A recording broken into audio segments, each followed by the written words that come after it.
Kakabsat, ngayong araw na ito ay magluluto tayo ng kare-kare. Sa halip na oxtail ay gagamit po tayo ng beef cheeks at beef skin. Ihanda ang mga ingredients. Pakuluan muna ang beef cheeks, tripe at balat ng 45 minutes o hanggang lumambot. Itapon ang pinagpakuluan, hugasan ang mga karne, hiwain at itabi. Prito o i-toast ang glutinous rice flour sa kawali hanggang maging golden brown, itabi sa isang container. Sa kawali, magpainit ng beef tallow or mantika. Igisa ang sibuyas at bawang hanggang malambot at mabango. Alam nyo ba na ang beef tallow ay mayaman din siya sa vitamin A, D, E at K. Mahalaga ang mga ito sa ating immune system at sa ating buto at balat. Lagyan ng paminta para lumabas ang aroma. Idagdag ang atsuete powder para magbigay ng kulay.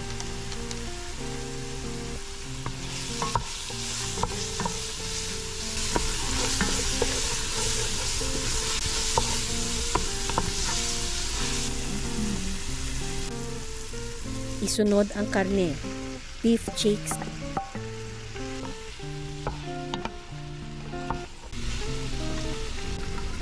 balat,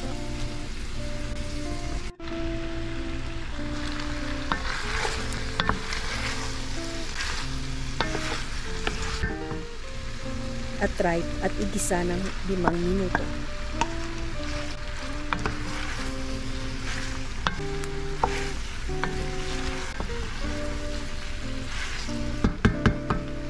Sa isang bowl, tunawin ang bone broth sa tubig. Pagkatapos ay ibuhos sa kawali. Ang bone broth ay mayaman sa collagen na nakakatulong sa ating buto at balat.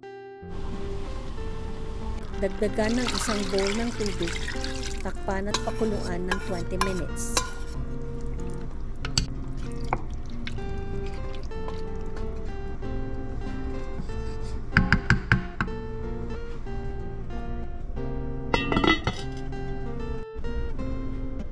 Kapag kumukulo na, lagyan ng beef cubes, takpan ulit at pakuluan ng 5 minuto.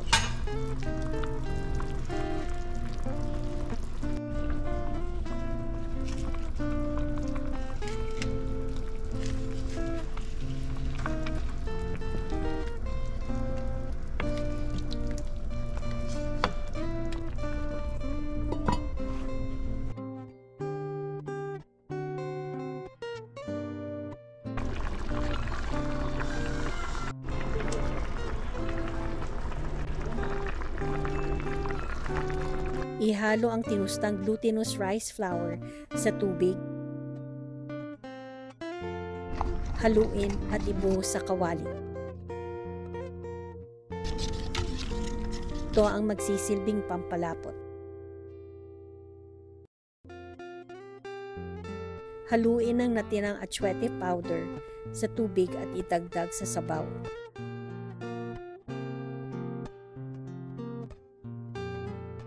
Ihalo ang peanut butter powder o regular peanut butter hanggang matunaw, takpan at pakulo.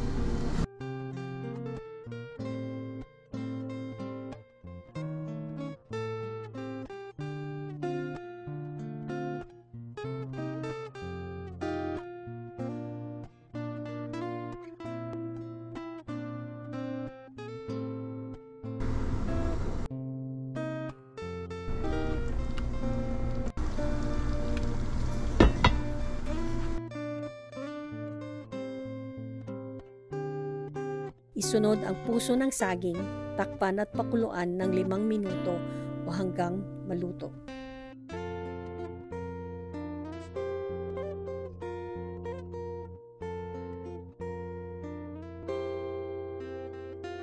Habang nagpapakulo, magpakulo ng hiwalay na tubig at i-steam ang mga gulay, talong,